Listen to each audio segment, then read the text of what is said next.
Saan napunta ang pera ni Juan? Kaibigan, pamilyar ka ba sa tatlong mukha ni Juan pagdating sa paggamit ng pera? Alam mo bang may pagkakaiba sa ugaling pinansyal si Juan mahirap, middle class at mayaman? Sobrang simple lang ng mga pagkakaibang ito. Magtataka ka kung hindi lahat ng tao pamilyar dito. Mga simpleng diskarteng dahilan kung bakit ang mahirap lalong humihirap, ang middle class stressed out at walang oras, at ang mayaman lalong yumayaman. Kung matagal mo lang tanong ang mga ito, mag-e-enjoy ka sa mga facts na hinanda ko para sa iyo. Sabay nating hihipan ang mga kumakalat na outdated na information tungkol sa pag-manage ng pera ngayon. At as a bonus, titignan din natin kung may pag-asa pa ba sa panahon ngayon ang simpleng Juan na umasenso at yumaman. Halika't isa-isa natin silang tignan. Magsimula tayo sa regular na araw ni Juan Mahirap. Gigising siya sa umaga at magmamadaling pumasok sa trabaho, kung swerteng may trabaho nga siya. Madalas, contractual.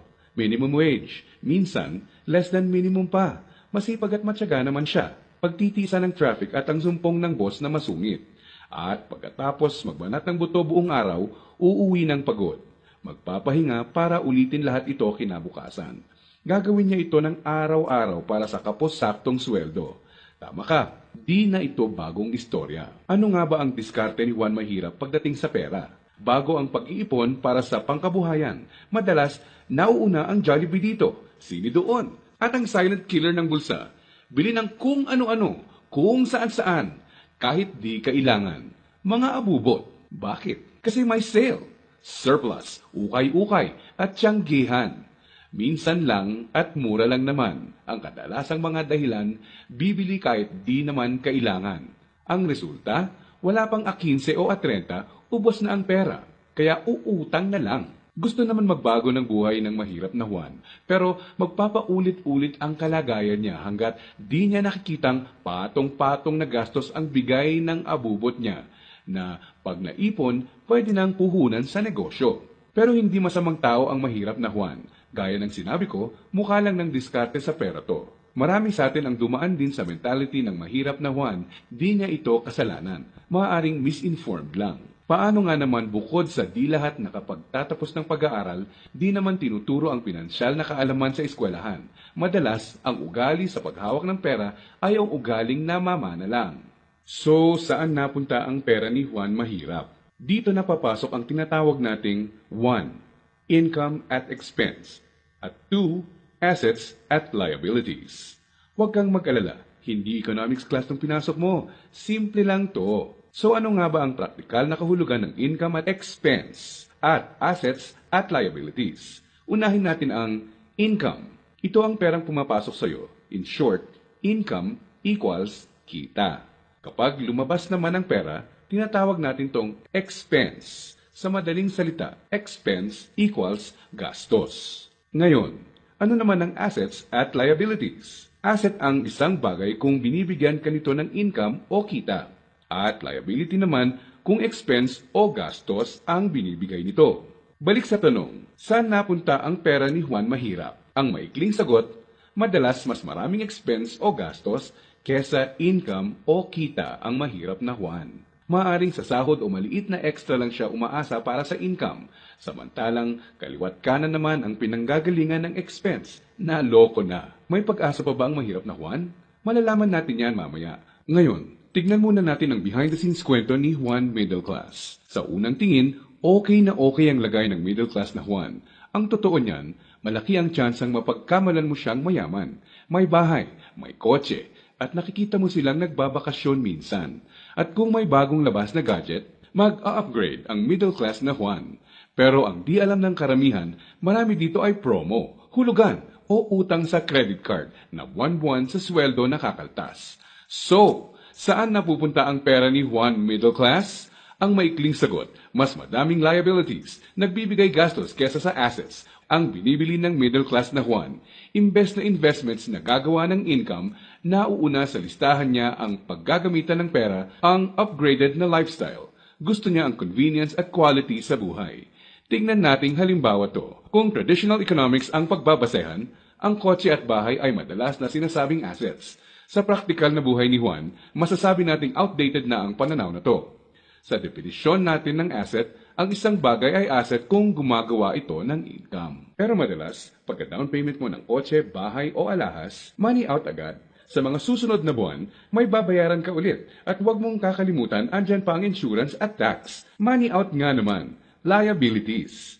Ang kotse ay nagiging asset lang kung nakakatulong siya ng gumawa ng income. Halimbawa na lang kung gamit sa negosyo. Ang bahay ay pwedeng maging asset kung paparentahan mo ito, lalagyan ng mga produkto sa negosyo or storage. O di kaya'y kung nagba-buy and sell ka ng bahay at mabibenta mo to ng mas mahal. So bakit walang oras at stressed out si Middle Class 1? Para mabayaran ang mga liabilities, kailangang mag-overtime, kumuha ng mas maraming trabaho at maghangad na ma-promote ng middle class na Juan kung siya ay empleyado. Para sa mga professionals at self-employed, kailangan nilang kumuha ng mas maraming kliyente o projects. In short, kailangan nilang ibenta ang oras at skills nila ng higit pa sa ginagawa nila dati nung wala pang liabilities para kumita ng mas malaki. Tulad ng kalagayan ng isang doktor. Kung hindi niya sisiputin ang pasyente niya, wala siyang kita. Dito mo na makikitang may lumalamon na sa oras ni Juan Middle Class. May mga celebrations sa family at friends ang di na niya ma-attendan. Kaliwat ka ng stress na ang kapalit ng upgraded lifestyle ni Middle Class 1. Para sa kayod kalabaw na discarding to, gugustuhin niya ng reward, tama?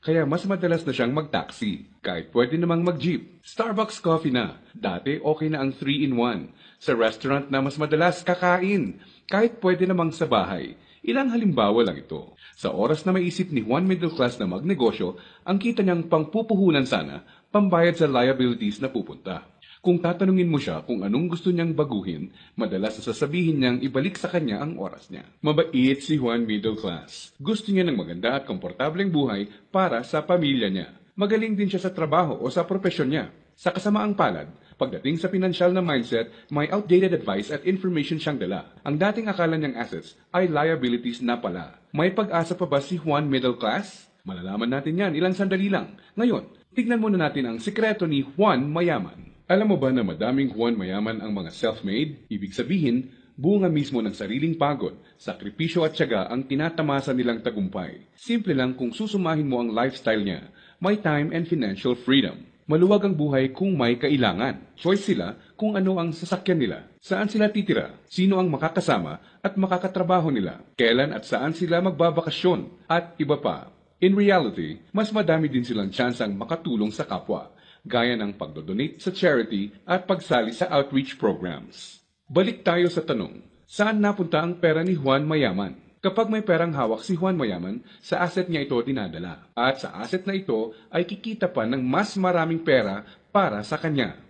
At ano naman ang gagawin niya sa bagong kitang ito? Tama ka, i-invest ulit niya sa ibang asset pa. Ano ba ang mga examples ng asset na ito? Andiyan ang investments, apartment, or kotseng pinaparenta. Ang edukasyon, seminar, tradings at iba pa na magtuturo sa iyo ng skills na kaya kang bigyan ng kita ay asset din. Sabi nga ng isang bumper sticker, if you think education is expensive, try ignorance. Ibig sabihin, kung tingin mong mahal ang edukasyon, subukan mo ang kamangmangan. Assets din ang mga negosyo, lalo na ang mga kumikita ng passive income. Paano ba napagtatrabahuan ni Juan Mayaman ang kanyang time and financial freedom? Ang sikreto? Passive income at leverage. Sa practical na ibig sabihin, ang passive income ay income na pumapasok kahit tapos na ang malaking parte ng trabaho mo dito. Konting oras na lang ang kailangan ni Juan Mayaman para i-maintain ang asset niya. Kahit natutulog siya, pumapasok pa rin ang kita. Hiramin naman natin kay Robert Kiyosaki ang ibig sabihin ng leverage. True leverage is the ability to do more and more with less and less. Ibig sabihin, ang tunay na leverage ay ang kakayanan na gumawa ng mas maraming gamit ang mas kaunti. Para mas madali nating maintindihan, gamitin nating halimbawa kung paano nagsimula ang isa sa mga pinakamalaking drugstore sa bansa. Marami ang nasira noong World War II. Pagkatapos nito, kinailangang mag-rebuild ng mga tao. Dito na papasok si Mariano K. Napansin niya ang mga demand sa isang uri ng antibiotic na tinatawag na sulfa drugs. Paano niya nalaman? Ginamit niya bilang leverage ang natutunan niya bilang empleyado sa isang drugstore bago pumutok ang World War II. Nung mga panahon noon na nagsisimula ulit ang lahat at kahit naman ngayon, ang taong may enough information kesa sa iba ay nakakalamang.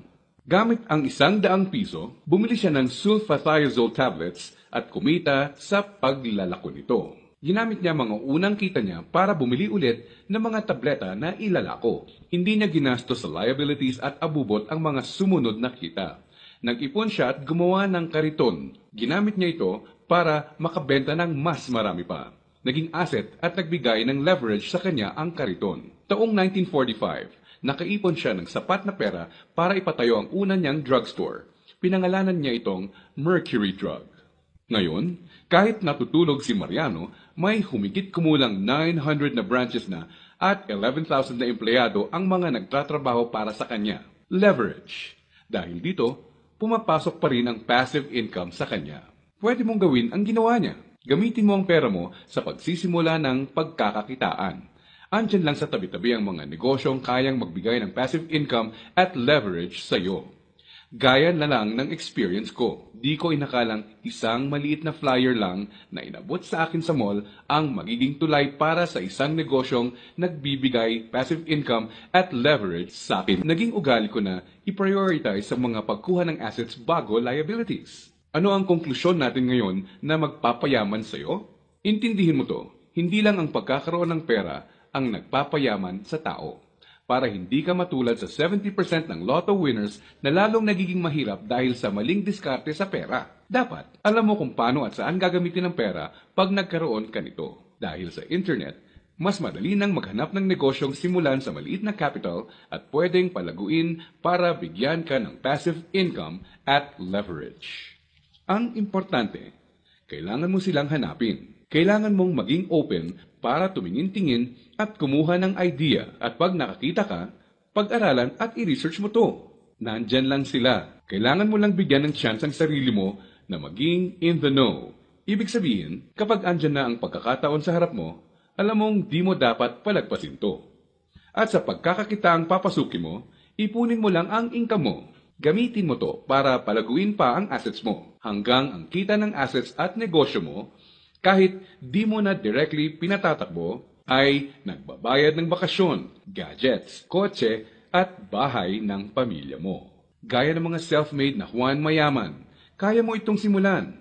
So, si Juan Mahirap, unang binibili ay ang mga abubot. Si Juan Middle Class, unang binibili ay liabilities. At si Juan Mayaman naman, unang binibili ay assets.